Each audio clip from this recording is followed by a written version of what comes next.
na balita ngayong tanghali.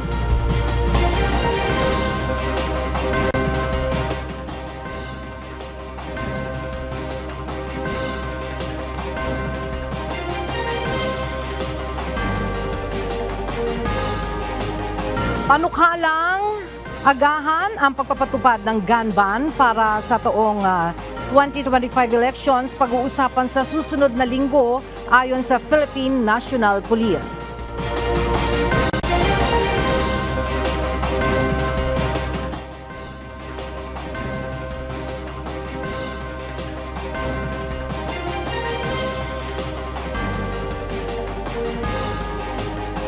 Senator Amy Marcos, kauna-unahang personalidad na nag-file ng Certificate of Candidacy para sa re-election bid sa 2025 polls. Iba pang former senators inaasahan din ngayong araw.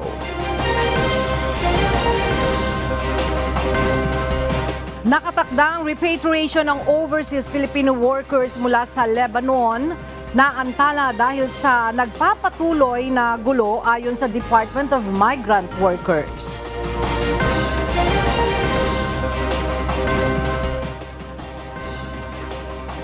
Clearing operation sa mga kalsada sa Batanes, puspusan. Higit 2 pasahero stranded pa rin sa isla dahil sa canceled flights.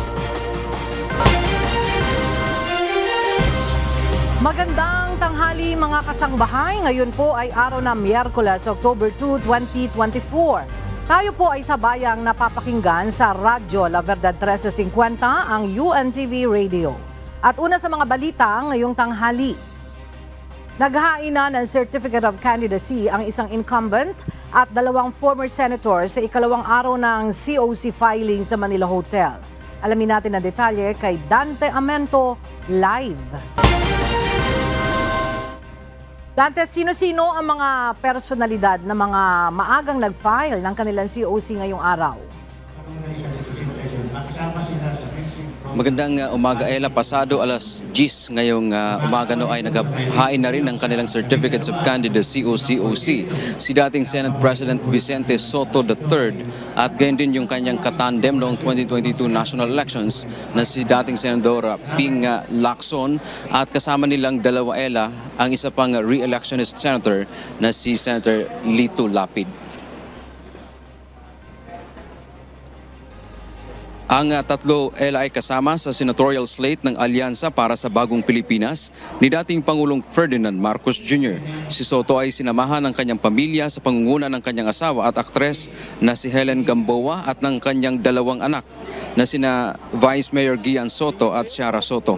Ayon kay Lacson at Soto, dapat maibalik ang tamang decorum o kaayusan, partikular sa Senado kapag sila ay nahalal. Samantala, naghain na rin, Ella, ng COC ang presidential sister at re-electionist na si Senator Amy Marcos sa ilalim ng Partido Nacionalista ni dating Senator Manny Villar. Kasama nito ang kanyang ina na si dating First Lady Imelda Marcos. Matatandaang isinama ni Pangulong Bongbong Marcos sa senatorial slate ng Alyansa para sa Bagong Pilipinas ang kanyang kapatid, pero nagdesisyon si Senator Amy na dumistansya.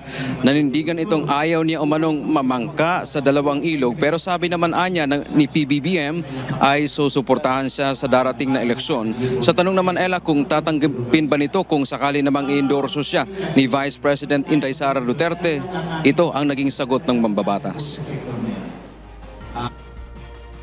Hindi ko alam, hindi ko pa napapag-usapan yon. Ang akin lang, pinili ko na maging malaya para hindi na ako kakampi kanino man, laban pa sa iiba, mas maigi na. Piliin na lang natin ang sambayan ng Pilipino. Ella, ang unang naghain kanina ng COC ay isang 70 anyos na lalaki na si Ginoong Inte Victoriano. Siya ay tumakbo para senador. At sabi pa nga niya, ito daw ay pang-5 beses niyang tumakbo sa national positions. Ang huli ay noong 2022 presidential elections kung saan tumakbo siya bilang Pangulo. Yun nga lang ay na-disqualify siya dahil nga maraming issue na sinasabi niya. At sa ngayon, Ella, batay sa update ng Commission on Elections, nasa mahigit 3,200 na ang nakapaghain ng kanilang COC sa iba't ibang panig ng bansa, kung saan ang nasa 20 na mahigit ang bilang senador o national post at gayon din yung bilang party list group. At sa ibang mga lugar naman ay nagpapatuloy pa rin ang COC filing at so far batay sa pahayag ng COMELEC kahapon ay maayos naman at walang naitalang untoward incident. Yan ang ating balita mula dito sa Maynila. Balik sa iyo, Ella. Maraming salamat, Dante Amento. Matumal ang paghahain ng Certificate of Candidacy o COC sa Commission on Elections, National Capital Region o COMELEC NCR Office. Partikular na ang mga nagbabalak na tumakbo sa pagiging kongresista. Makibalita tayo kay Rosalie Coz mula sa Green Hills, San Juan City, live. Rosalie, ilan na yung nakapag-file ng kanilang COC sa COMELEC NCR Office ngayong araw? Aga, as of 11:30 a.m., 4 na ang nakapaghahain ng kanilang Certificate of Candidacy o COC para sa pagiging kongresista dito sa COMELEC NCR Office sa San Juan City. Kung ikukumpara kahapon, ay mas matumal ngayon ang mga nagpa-file ng kanilang kandidatura. Dito sa COMELEC NCR Office, inihahain ng COC ng mga tatakbong House Solons o yung mga kinatawan sa Metro Manila. 33 ang congressional district sa Kapitolyo at nasa 200 ang aspirants na inaasahang maghahain ng kanilang COC mula October 1 hanggang 8. Kahapon ay 13 na yung nag-file ng kanilang COC. Ngayong araw naman, unang naghain ng kanyang COC ang dating Malabon Mayor na si Antolin Oreta. Pakinggan natin ang kanyang pahayag. My mom was a congresswoman a long time ago. I guess I'm following in her footsteps. I can apply all the things I learned as a mayor sa Kongreso. So para magawa natin mga legislation na makakatulong, hindi lang sa Malabon, but sa buong Pilipinas. Pangalawa namang naghain ang third-termer na si Manila 2nd District Representative Rolando Valeriano. Naging matunog ang pangalan ng kongresista dahil sa privilege speech niya sa plenaryo ng Kamara na tumutuligsa sa naging asal ni Vice President Sara Duterte sa budget deliberations. Dito nag-ugat yung pagdinig na isinasagawa ng House Committee on Good Government and Public Accountability hinggil sa paggastos ng pondo ng Office of the Vice President sa mga nakalipas na taon. May bitbit namang taga-suporta ang isang congresswoman wannabe sa 4th District ng Manila na si Giselle Maceda. May bahay ito ni incumbent Manila Representative Edward Maceda. At panghuli na naghain ng COC at dumating dito sa COMELEC NCR Office, si Manuel Lopez na nais maging kinatawan sa isang distrito din sa Maynila. Balik sa iyo, Aga. Maraming salamat, Rosalie Coz. Lahat ng mga appointed officials ay dapat ituring na nagbitiw na sa pwesto kapag naghain ng kandidatura o tinanggap na ang nominasyon bilang party list nominee. Ito ang binigyan diin ng Korte Suprema sa inilabas na Temporary Restraining Order o TRO laban sa Commission on Elections. Pinagbabawalan ng SC ang COMELEC na ipatupad ang Section 11 ng COMELEC Resolution Number 11045 kung saan pinapayagan pa ring manatili sa pwesto ang mga appointed officials kahit na nominated na sila bilang party list representative. The court granted the prayer for TRO effective immediately. COMELEC is enjoined from implementing Section 11 of its Resolution Number 11045. All parties are required to observe the status quo that public appointed officials are deemed resigned upon filing their certificate of candidacy. Pinasasagot din ng Supreme Court ang COMELEC sa petisyon ng election lawyer na si Atty. Romulo Macalintal kung saan kino-question nito ang legalidad ng naturang resolusyon. Nais pa imbestigahan ng isang kapwa mambabata si Agri Party List Representative Wilbert Lee sa House Committee on Ethics. Ito ay kasunod ng ginawa nito sa plenaryo ng Kamara nang nakasalang pa sa deliberasyon ang panukalang pondo ng Department of Health o DOH noong September 25. Partikular na ang pagtatangka nitong pigilang tapusin ang deliberasyon at agawin ang mikropono mula kay House Senior Deputy Minority Leader at Northern Samar 1st District Representative Paul Daza. Kinundi na ni BHW Party List Representative Angelica Natasha Co ang sponsor ng budget ng DOH. Ang ani ay unparliamentary at magaspang na inasal ni Congressman Lee. Inihiling nito sa House Committee on Ethics na imbestigahan ang naging aksyon ni Representative Lee. Gayon din ang kanselasyon ng Foreign Travel Authority nito sa mga susunod na buwan. Nais din itong mag-public apology ang kapwa kongresista.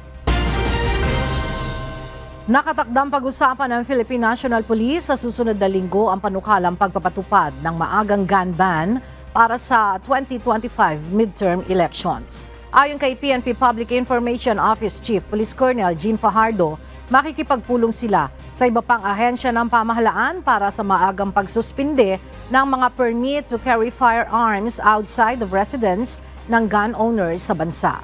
Narito ang report ni Lea Ilagan live. Lea, ano ang layunin sa pagsusulong ng agahan ang implementasyon ng election gun ban? Magandang tanghali sa iyo, Ella. Nais ng pamunuan ng Philippine National Police na iwasan ang insidente ng karahasan gaya ng patayan tuwing sumasapit ang halalan.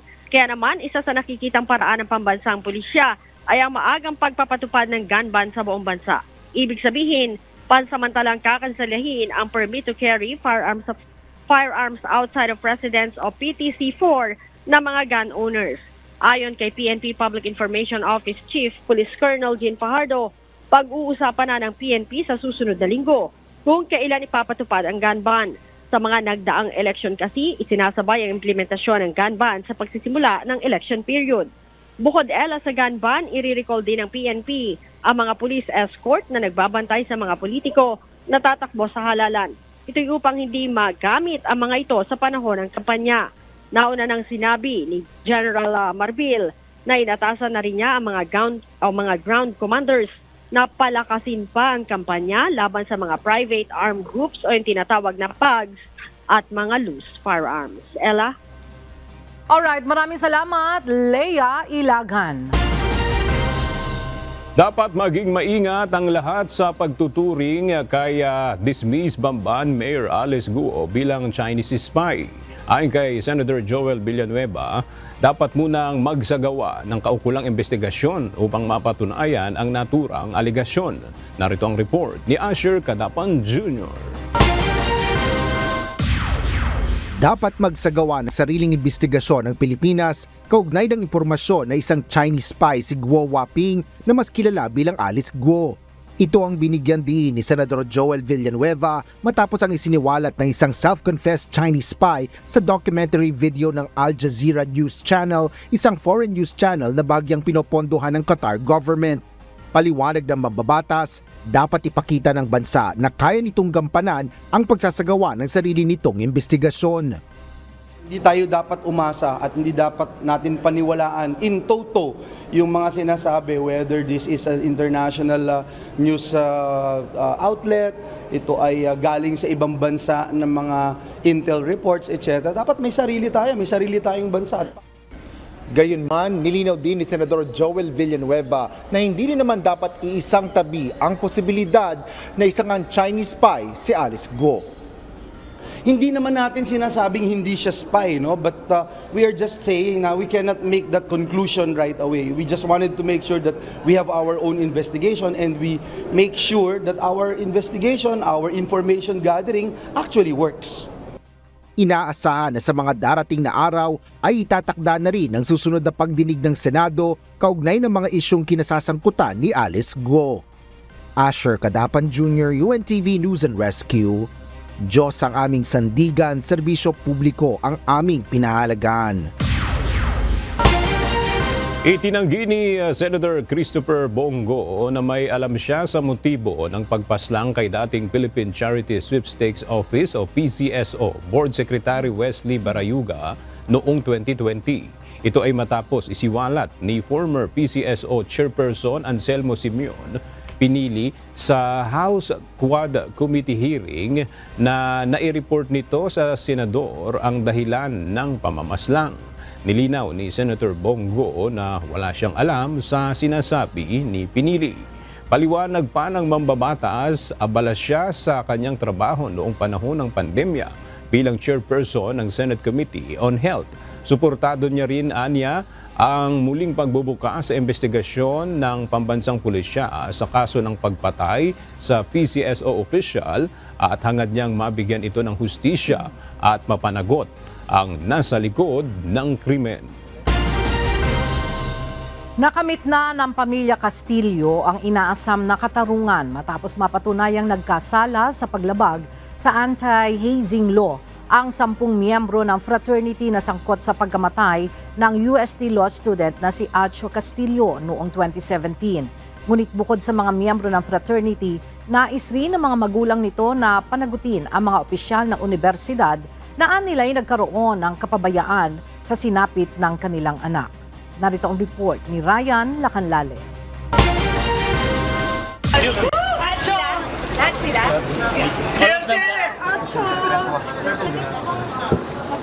I love you, Acho. Emosyonal ang mga magulang ng nasawing freshman law student ng University of Santo Tomas na si Horacio Acho Castillo III. Pagkalipas kasi ng 7 taong paghihintay ay nakamit na rin nila ang hustisya para sa kanilang anak. And now we are very happy that we have gotten our conviction. The guilty verdict is a team effort. We all placed our 100% and we got our conviction. Napatunayan ng korte ang paglabag sa Section 4 ng Republic Act No. 8049 o Anti-Hazing Law of 1995. Kaya hinatulan ng reklusyon perpetua o hanggang 40 taong pagkakabilanggo ang mga salarin na sina Arvin Balag, Minwei Chan, Axel Monroe Hipe, Oliver Jan Audrey Onofre, Joshua Joriel Macabali, Ralph Trangia, Robin Ramos, Jose Miguel Asalamat, Marcelino Bagtang Jr. at Daniel Hans Matthew Rodrigo. Pinagbabayad din ang mga ito ng halos 700,000 pesos na danyos o bayad pinsala sa pamilya ni Acho.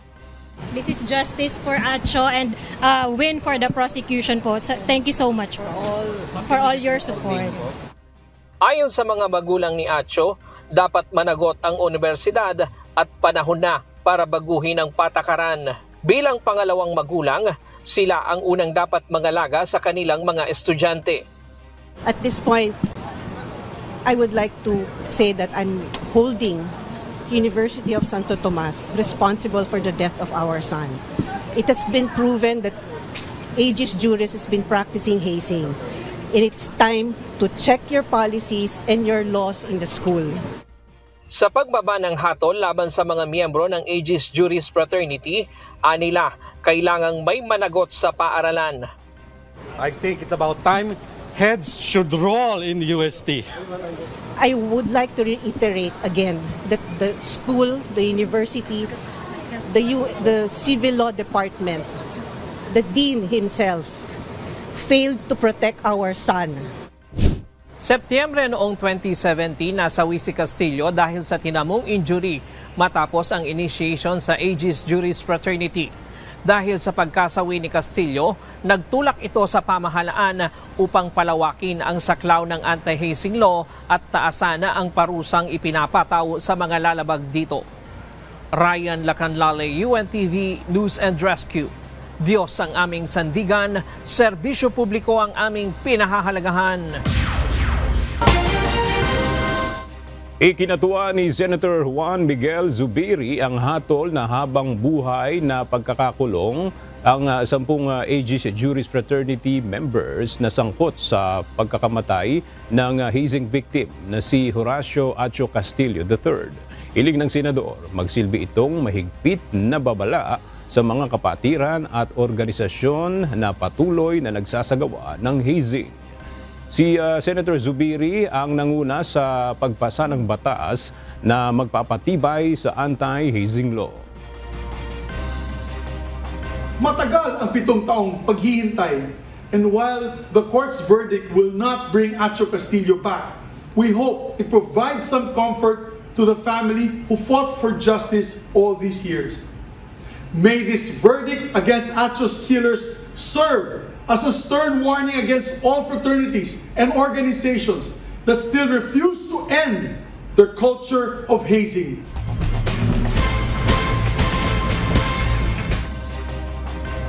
Nerespondihan ng UNTV News and Rescue ang tawag mula sa isang barangay health center kaugnay sa bagong panganak matapos bumagsak ang vital signs nito at kaagad na dinala sa ospital. Nilapatan din ng paunang lunas ng UNTV News and Rescue ang mag-asawa na nagkaroon ng mga sugat matapos sumemplang ang sinasakyang motorsiklo sa Tagum City. Narito ang report ni Juvie Saplad. Welcome sa UNTV.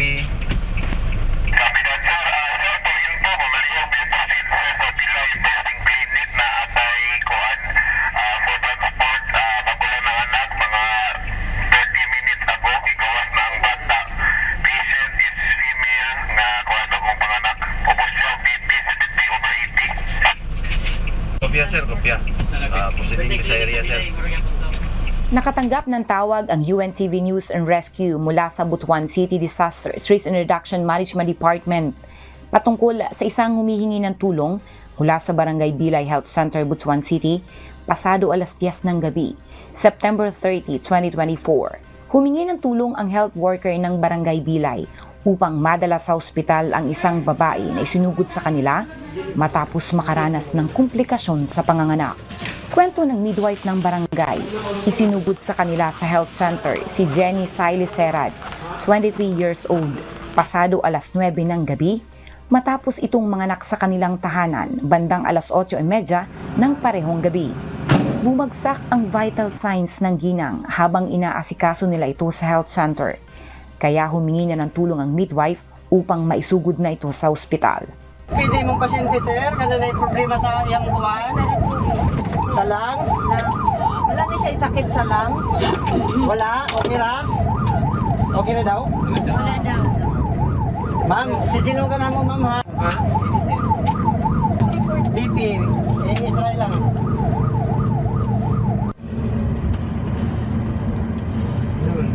Ilan na? Mga 80-60. Naka-64 na ta. Kanina 47.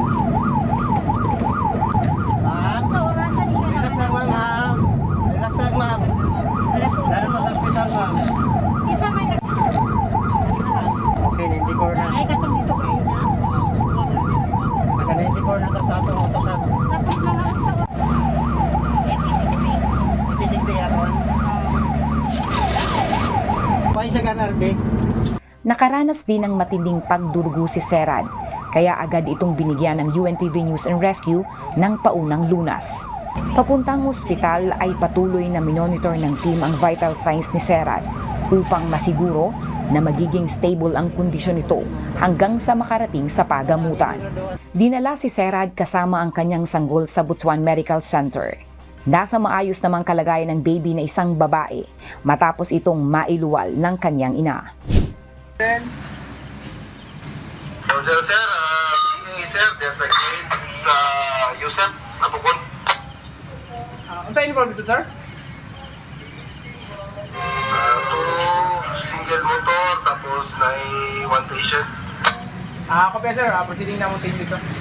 Isang tawag rin mula sa Tagum City Disaster Risk Reduction Management Office ang nirespondihan ng UNTV News and Rescue Team. Kaugnay naman sa isang motorcycle crash accident sa Apocon Road, Tagum City, alas 9:30 ng gabi noong September 30. Pagdating ng rescue team sa lugar, nadatnan ng grupo ang isang lalaki na nakahiga pa at isang babae na nakaupo sa gitna ng kalsada dahil sa pagsemplang ng motorsiklong sinasakyan nila. Nagtamo ang lalaking driver ng mga gasgas sa magkabilang kamay at kaliwang tuhod na agad namang nilapatan ng first aid ng rescue team. Kinilala ang driver na si Darrell Suarez, 35 anyos, habang ang angkas ng motor na asawa niya na si Linda Suarez ay iniinda ang pananakit ng katawan na sinuri din ng grupo upang malaman kung mayroon pa itong ibang pinsala na natamo mula sa aksidente. Ayon sa isang security guard ng isang paaralan na halos katapat ng lugar ng pinangyarihan ng insidente, May narinig silang kalabog at dali-dali nilang pinuntahan at nadatnan ang mga biktima at tumawag ng rescue vehicle. Tanaw na ko, lisod naman. Oo. Kaya siyempre, unang pagkatumba man ko, di mo ginakatingog dayon. Huwag tanaw na ko, murag siber gid siya. Panguntanan na ko sa iya. Kailan ba kasumungan? Di mo tingog. Ambay, okay ambay. Oo. Kuhulat na mo, Mr. Lalo, tawag ko providence. Oo. Tapos, ang guard dito, nakaposting na para maka-assist. Si Taon-taon, naabot mo. Matapos malapatan ng paunang lunas ang mga biktima, ay dinala ang mga ito sa Medical Mission Group Hospital. Juvie Saplad, UNTV News and Rescue. Diyos ang aming sandigan, serbisyo publiko ang aming pinahalagahan. Naantala ang nakatakda na sanang repatriation ng ilang overseas Filipino workers mula sa Lebanon sa gitna ng nangyayaring kaguluhan doon sa pagitan ng Israel at Hezbollah militants. Para sa karagdagang detalye, alamin natin kay Ryan Lacanlale na mula sa Maynila, live. Ryan, ano ang dahilan ng pagka-delay nitong repatriation ng mga kababayan nating OFW sa Lebanon at may ideya na ba kung kailan ito maaaring isakatuparan? Magandang tanghali, Ella. Ayon sa Department of Migrant Workers, ang patuloy na insidente ng mga pagsabog sa capital city ng Beirut ang dahilan kaya nakakansela ang mga outbound flights sa paliparan. Meron ng mga schedule pero hindi pa natin tiyak kung mayroong kanselasyon. Depende na rin sa mga pangyayari doon. Dahil dito na-delay rin ang nakatakda sanang repatriation ng ilan nating mga kababayang OFW sa Lebanon. Sa impormasyon na mula sa DMW, nakansela ang nakischedule sanang pag-uwi ngayong linggo ng isa pang batch ng OFW. September 27 ang original na petsa ng flight ng nasabing batch na kinabibilangan ng 15 OFWs. 3 sa mga ito ay may medical condition na nireschedule ang pag-uwi sa October 11, habang ang 12 pang iba pa ay isasama sa 17 na OFW na nakatakda namang i-repatriate sa October 22. Maliban na lamang kung mayroong hindi pa inaasahang pangyayari. Ayon sa DMW, inaayos na rin ang repatriation ng 60 pang OFW na kumpleto na ang dokumento at clearance. Bukod pa ang mahigit sa 100 na naghahantay pa ng clearance mula sa Immigration Authority bago mag-schedule ang kanilang pag-alis. Sa kabuuan, umabot na sa 430 OFWs at 28 nilang defendants ang napauwi ng pamahalaan simula ng sumiklab ang gulo sa pagitan ng Hezbollah militants sa Lebanon at bansang Israel. Samantala, sa ulat din ng Migrant Workers Office sa Beirut, nasa ligtas namang kalagayan ang lahat ng 63 OFW nang magkaroon ng pag-atake malapit sa kanilang opisina nitong weekend. Agad silang inilipat sa ligtas na lugar sa Beit Mary, Lebanon. Sinabi rin ng DMW na mayroong 16 na Pilipino pang nasa isang temporary shelter din sa Beit Mary. Diyan muna ang latest mula dito sa Maynila. Balik sa iyo, Ella. Maraming salamat, Ryan Lacanlale. Nabawasan ang bilang ng mga barko ng China na umaaligid sa West Philippine Sea patay sa monitoring ng Philippine Navy. Mula sa 251 noong isang linggo, bumaba ito sa 178 mula September 24 hanggang 30. Malaki ang nabawas sa bilang ng Chinese maritime militia vessels na naging 131 na lamang mula sa dating 204. Nasa 28 naman ang Chinese Coast Guard vessel habang 17 ang barko ng People's Liberation Army Navy vessel na nakaposte sa West Philippine Sea. Sa obserbasyon ng Philippine Navy, nakadeploy sa Sabina, Ayungin Shoal at Baho de Masinloc ang mayorya sa mga Coast Guard at plan vessels ng China. Habang umaaligid naman sa Pag-asa Island, Iroquois Reef, Julian Felipe Reef, Sabina at Ayungin Shoal ang maraming maritime militia vessels. Nilagdaan na ni Pangulong Ferdinand Marcos Jr. upang maging ganap na batas ang Value-Added Tax of VAT on Digital Services Law. Partikular na ipapataw ang bagong buwis sa mga non-resident digital service providers tulad ng Netflix, Disney at HBO. Narito ang ulat ni Nel Maribuhok, live. Nel, ano ang nilalaman ng bagong batas at may direktang epekto ba ito sa mga tumatangkilik na mga nasabing digital services? Yes, Ella, 12% value-added tax o VAT ang ipapataw sa mga foreign digital services. Layo ng bagong batas na ito na maging patas ang pagnenegosyo lalo na sa panig ng mga traditional na nagnenegosyo na walang kakayahan na pumasok sa digital platform o digital businesses. Partikular na ipapataw ang bagong buwis sa mga non-resident digital services tulad na Netflix, Disney at HBO.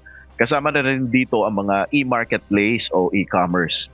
Ayon kay Pangulong Marcos, hindi ito pagpapataw ng bagong buwis, kundi ito ay pag-streamline lang ng proseso ng pangungulekta ng buwis ng Bureau of Internal Revenue o BIR.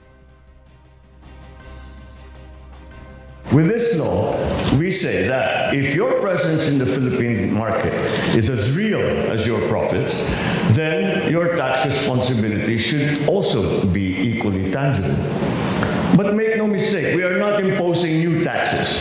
We are simply strengthening the authority and streamlining the process of the BIR to collect value-added tax on digital services. Malaki ang posibilidad na tumaas rin ang subscription fee na binabayaran ng mga tumatangkilik dito. Sa kabila nito, ayon kay Bureau of Internal Revenue Commissioner Romeo Lumagi Jr., walang dapat ipangamba at hindi naman ito agad na magre-resulta ng pagtaas ng halaga ng serbisyo. Ayon sa Department of Finance, tinatayang 7.25 billion pesos sa makukolektang buwis mula sa digital services sa taong 2025 at 20.37 billion pesos naman pagsapit ng 2026. Yan muna ang ating update. Balik sa Wena. Maraming salamat, Nel Maribuhok. Maaaring bawiin ang driver's license ng dalawang jeepney driver na involved sa gitgitan at banggaan sa Caloocan City na nag-viral kamakailan. Ayon sa LTO, posibleng bukas ay magkaroon na sila ng desisyon hinggil dito. Ang detalye sa ulat ni JP Nunez. Posibleng ma-revoke o bawiin ang driver's license ng dalawang jeepney driver na involved sa road rage incident sa Bagong Silang, Caloocan City noong September 26. Ayon sa Land Transportation Office, isa sa batayan ay ang improper person to operate motor vehicle dahil sa ipinakita nilang asal sa pagmamaneho. Magsusumite ng formal na investigation report ang Intelligence and Investigation Division kay LTO Chief Assistant Secretary Vigor Mendoza II. Maaaring bukas, October 3, ay madesisyonan na ng LTO kung mare-revoke ang kanilang mga lisensya. Masakit sa aking puso na tanggalan ng lisensya ang ating mga driver kasi hanap buhay nila yan eh. Pero pag ganito naman, pag pasaway po sila, pag pagmamaneho po nila ay nakakasagabal sa iba, no? O malalagay sila sa alanganin, pati yung mga kalapit na sasakyan, no? Malagay sa disgrasya, hindi na natin pwede paubaya na walang penalty man lang. So the recommendation is revocation of license. Kahapon, formal na humarap sa ipinatawag na pagdinig ng LTO ang dalawang tsuper pati na ang kanilang mga operator. Si Joshua Galvez ang nagmamaneho ng jeep na nasa likuran ng isa pang jeep na 4 na beses na nambangga sa jeep na nasa kanyang harapan. Makikita sa video na bumaba ang mga pasahero dahil sa takot. Yung araw na po yun tsaka yung oras na yun, grabe po kasi yung traffic sa Barugo Road, papunta pong Camarin. Tapos po, nagkantay po ako ng drone nasa likuran kasi gawa po ng one way lang po yung kalsada. Biglang na ano ko siya, kapag driver din po siya ng jeep, ang alam ko lang, ang nasa isip ko po, pagbibigay niya po ako. Nung kumpiyansa na po akong pagbibigay niya ako kasi pasok lang po yung kalati ng mukha ng sasakyan ko eh. Kaya po, naisip ko na pwede na ako umabante. Nung nagkasagyan na po kami, kasi kala ko niya pagbibigay niya po ako, pala hindi niya pa po para ako pagbibigyan. Hanggang sa nabasag po yung side mirror niya, parang na blanco po ako na parang sinasadya niya na magbanggaan kami. Doon po ako bumawi ng bangga ng 4 na beses sa kanya. habang si Vincent Del Monte naman ang driver ng jeepney na binangga. Ayon sa mga driver, sobrang traffic umano noon sa Bagong Silang at ilang oras na silang nasa kalsada kaya nag-init na umano ang kanilang ulo. Pares din po kami pagod sir eh. Nagpumilit lang po siyang pumasok sa linya ko, tapos ako po, hindi po ako nakapagbigay. Dahil po gawa lang, ang tagal ko na rin po sa traffic, naghihintay lang po ako ng umabante. So parang di po kami nagkaintindihan. Habang wala pang desisyon ang LTO sa revocation ng kanilang driver's license, suspendido muna ng 70 araw ang kanilang mga lisensya at hindi sila pwedeng magmaneho ng kahit anumang sasakyan. Malaking epekto nila ito dahil wala silang alam na ibang hanap buhay maliban sa pagmamaneho ng jeep. Di po namin alam kung sa amin kukuha ng ibang diskarte para po makatawid sa pang-araw-araw ng panggastos. Hindi ko rin po alam kung saan ako diskarte, kung gano'n po katagal yung suspension namin. Paalala naman ng LTO sa mga public transport driver na mag-ingat ng husto lalo't nagsasakay sila ng mga commuter. Konting hinay-hinay, konting lamig ng ulo.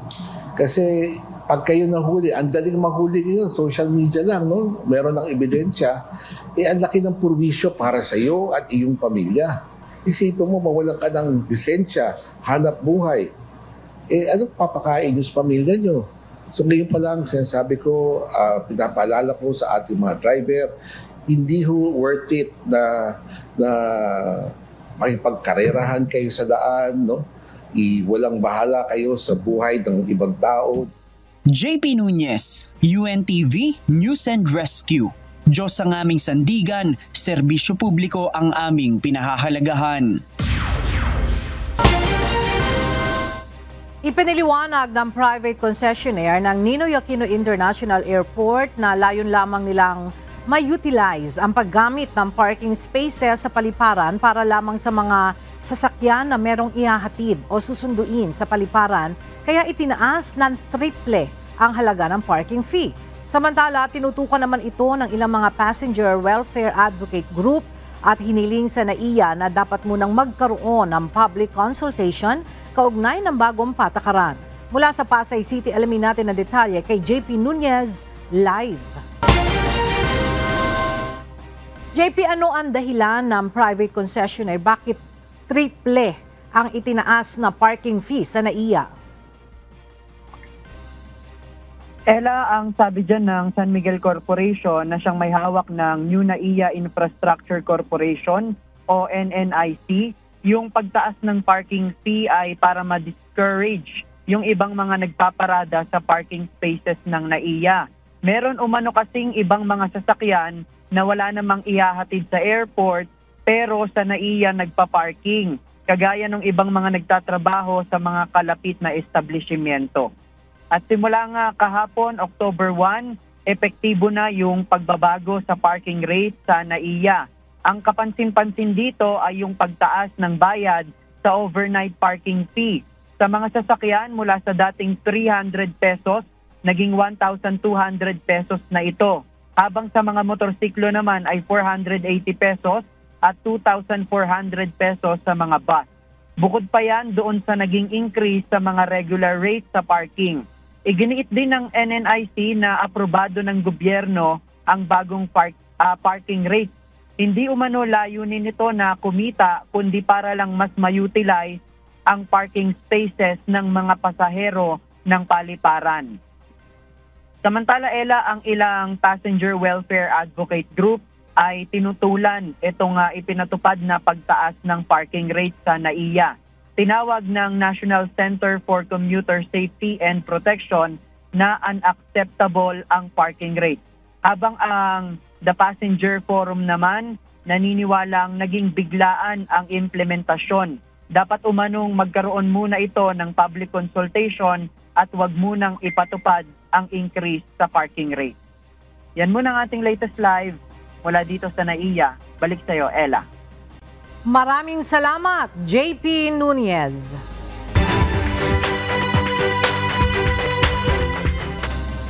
Nagpapatuloy ngayon ang clearing operation sa mga kalsada sa lalawigan ng Batanes matapos maitala ang ilang pagguho ng lupa at pagbaha sa pagbayo ng Bagyong Julian. Samantala, 2 Islander plane naman ang nawasak sa pananalasa ng bagyo sa Basco Airport, habang higit 200 naman ang apektado dahil sa canceled flights. Makibalita tayo kay Grace Doctolero live. Grace, kumusta ang mga kalsada ngayon sa Batanes at hindi pa rin ba madaanan yung mga pangunahing kalsada? Yes, Aga, magandang tanghali. Sa ngayon nga, ipuspusan pa rin ang isinasagawang clearing operation ng Department of Public Works and Highways Batanes sa mga pagguho ng lupa sa mga kalsada sa lalawigan. Sa ngayon ay ilang mga kalsada naman ay one passable lane at ang ilan naman ay pwede ng daanan, kaso nga lang talagang maputik dahil nga sa naitalang mga pagbaha.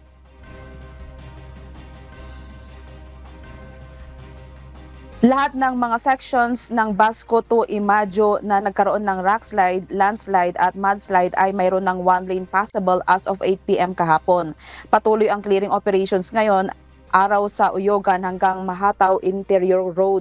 Samantala, abot naman sa 108 na turista ang nananatili na stranded sa isla, kung saan humihingi ng tulong ang Batanes sa Philippine Air Force para makauwi na ang mga ito.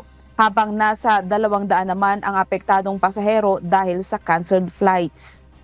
Sa katayuan naman ng paliparan sa Batanes, inanunsyo nga ang kanseladong flight ngayong araw. Hindi pa rin nakaligtas sa pagbayo ng bagyo ang nakaparadang 2 Islander plane sa Basco Airport na nasira dahil sa malakas na hangin sa kabila ng pagkakatali nito. Sa kasalukuyan ay bagsak pa rin ang komunikasyon. Putol ang supply ng kuryente at kabi-kabilang mga nagsitumbahang puno ang makikita sa mga kalsada dahil sa Super Typhoon Julian. Tinatayang aabot sa halos 5,000 individual ang lubhang naapektuhan ng pagbayo ng Bagyong Julian.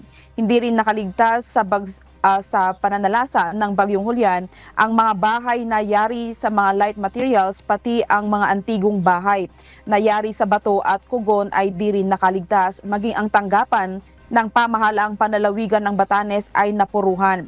Ayon kay Batanes Governor Marilu Cayco, ito ang kauna-unahang pagkakataon na umabot sa 2,000 individual ang inilikas mula sa 6 na bayan, partikular sa Basco, Ivana, Ivatan, Sabtang at sa isla ng Babuyan.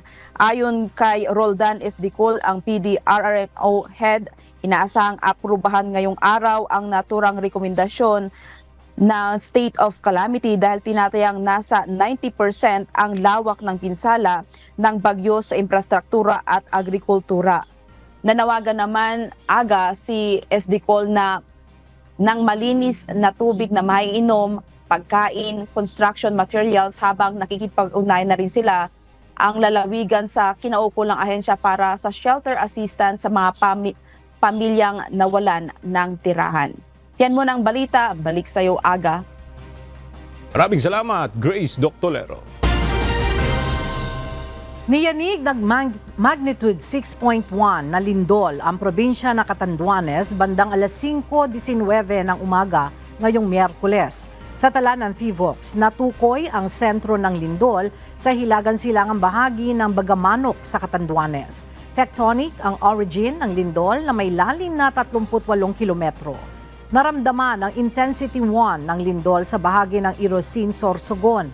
Ayon sa PHIVOLCS, walang naiulat na pinsala dahil sa lindol, ngunit inaasahan ang pagkakaroon ng aftershocks.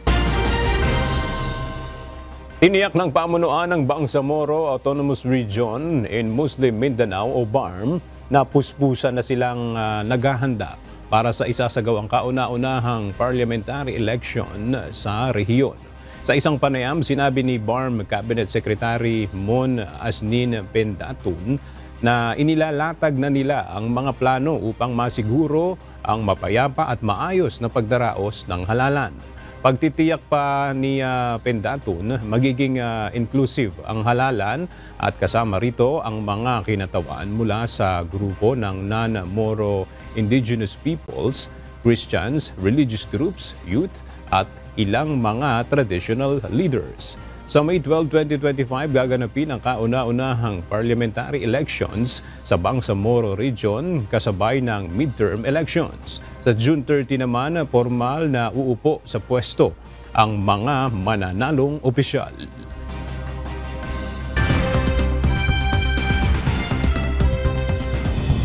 Naglunsad ng missile attack ang Iran laban sa Israel. Nasa 180 missiles ang pinakawalan, subalit halos lahat ito ay naharang ng Israeli military. Isang Palestinian ang nasawi sa occupied West Bank dahil sa pag-atake. Samantalang tinamaan ang isang paaralan sa Central Israel at isang restaurant sa Tel Aviv.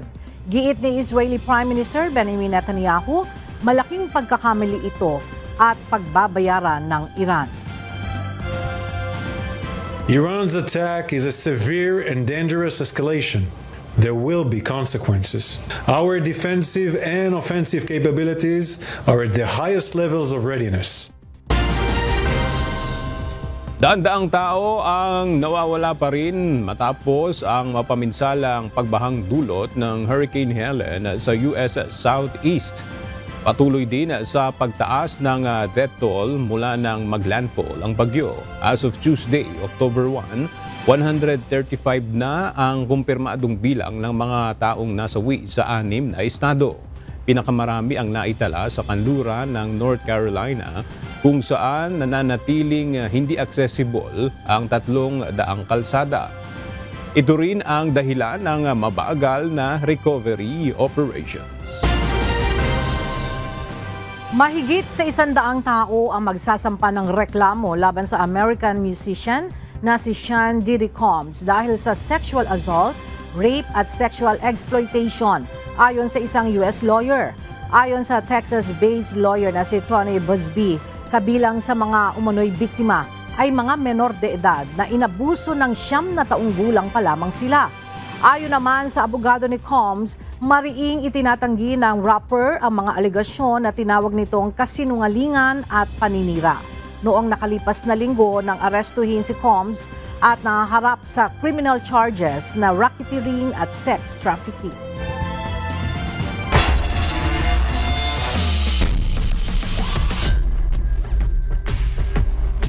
Nakamit ng Senate Sentinels ang back-to-back championships sa katatapos na UNTV Cup Executive Face-Off Finals. Paghahatian naman ng mga benepisyaryo ng kupunan ang 1 milyong pisong papremyo. Narito ang report ni JP Nunez.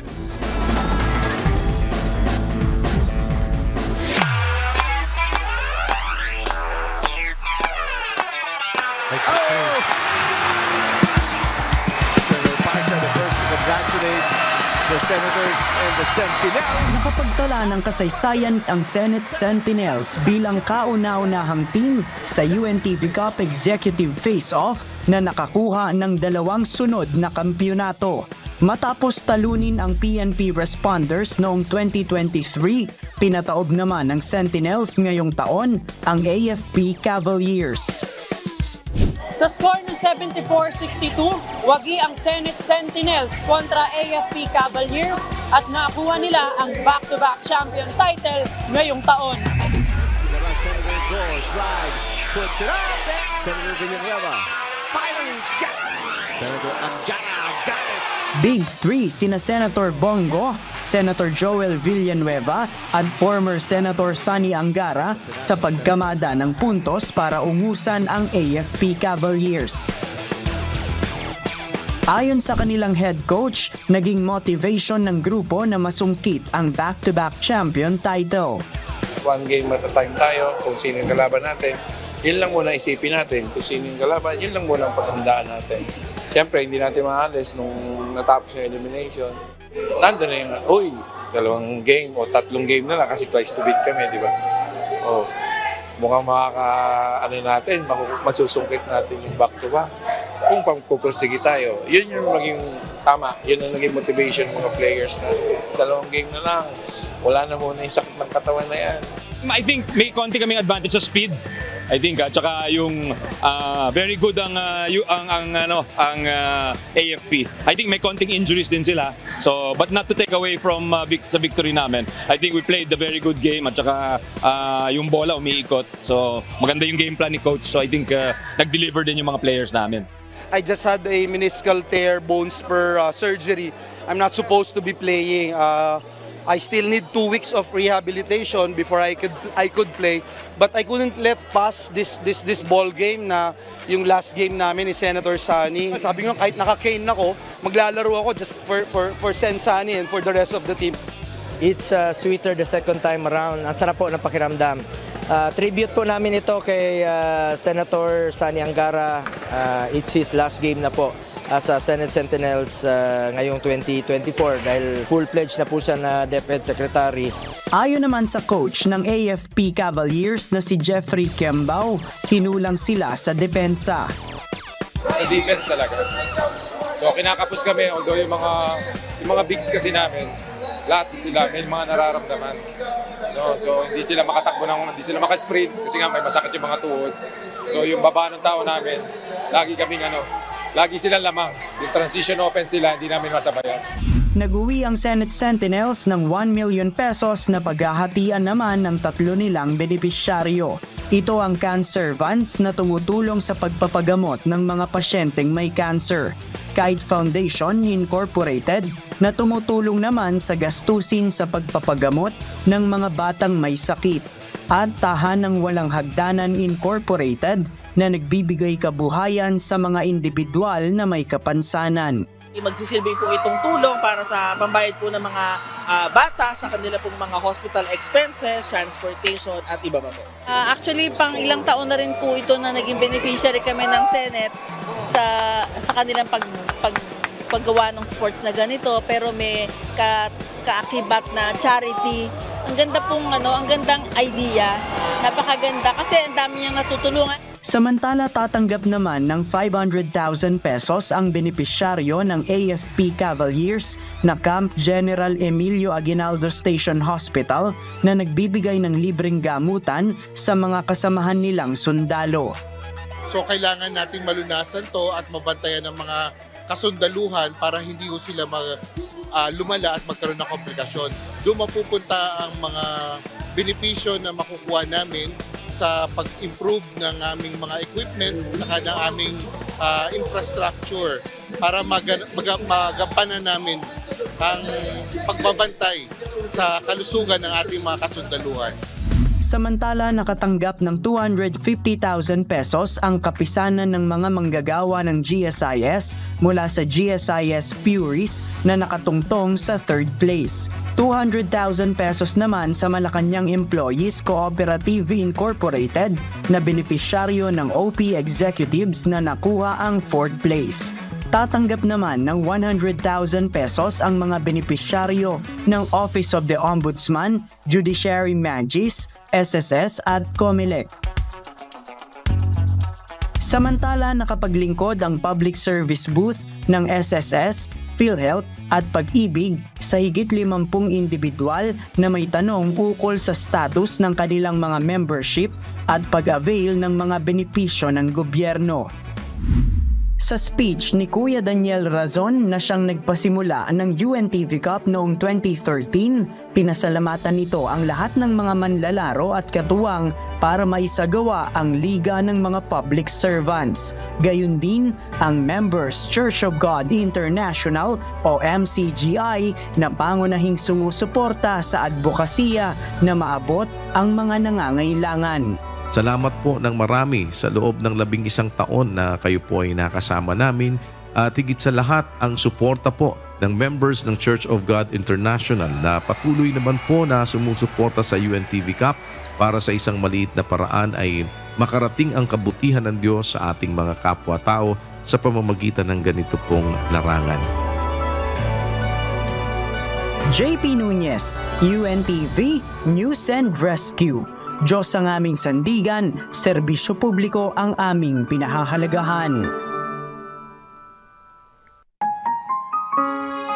At sa ating pong iiwang mga salita ng Diyos na ating sandigan mula sa Aklat ng Awit, Kapitulo 33, versikulo 4.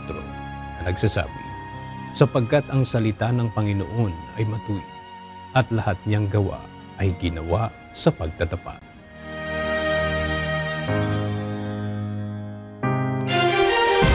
At yan ang mga balitang aming tinutukan at inaksyonan dahil sa aming pagbabalita, una ang pagkalinga sa kapwa. UNTV CE News, may balita saan mang panig ng daigdig. At dito sa UNTV, Diyos ang aming sandigan, serbisyo publiko ang aming pinahahalagahan. Magandang tanghali.